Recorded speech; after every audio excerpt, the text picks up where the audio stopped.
Welcome and thank you for watching The Beat on Creation. I am Erika Christie coming to you from Washington, D.C., and this is BlurredCon 2017.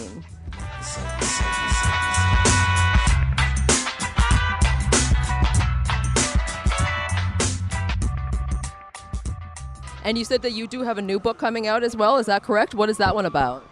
That one's Magnifique Noir.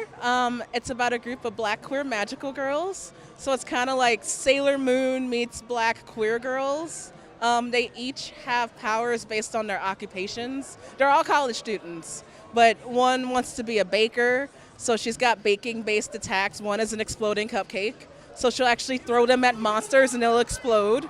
One's a YouTuber / gamer, so all of her moves are pixels and video game based.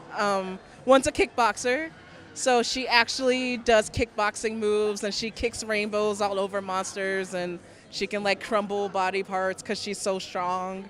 And she's actually the one who doesn't need her power to fight because she's a trained fighter. So when you first meet her, she actually fights a monster without being transformed because she's like, no, I got it, I can do it.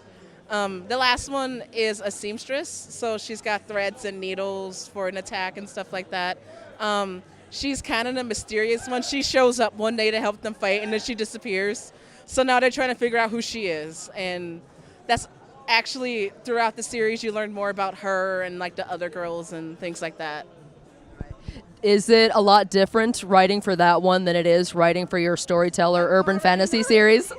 It's like I feel like it's sort of in the same genre, but it's a different story completely.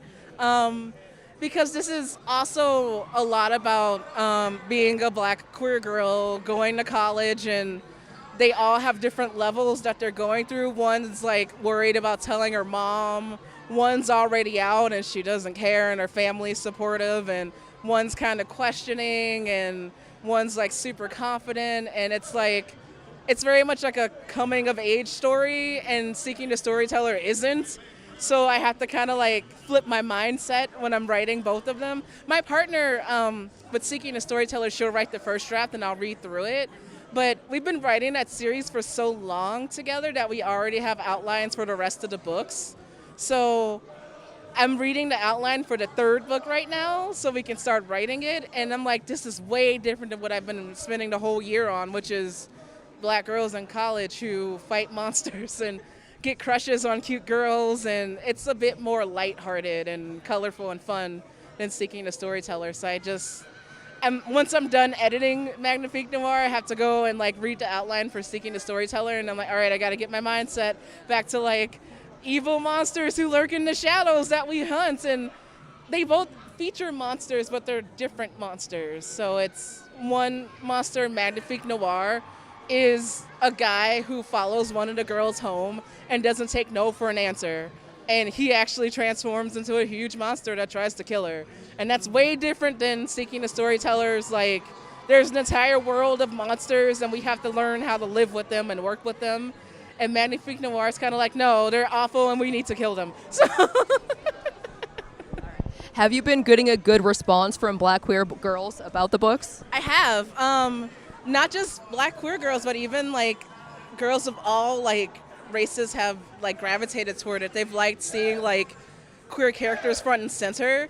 I've had people already like identifying which character they're like, and it's not just based on like the queer aspect. It's, oh, I'm a gamer too, or oh, I also like boxing. And it's really interesting getting the feedback, because sometimes when I pitch the book I get a little nervous because like, man, this is like black queer, not everybody's okay with that, but for the most part it's been great. And my favorite response is from parents. I had a woman who was a mother and her daughter had just come out, and she's like, I've been looking for books for her to read, and I was telling her about my book, and she's like, it doesn't sound very tragic, that's what I keep finding. I'm like, oh no, there's no real like tragedy. The biggest drama one girl has is figuring out what to wear to impress a girl she likes.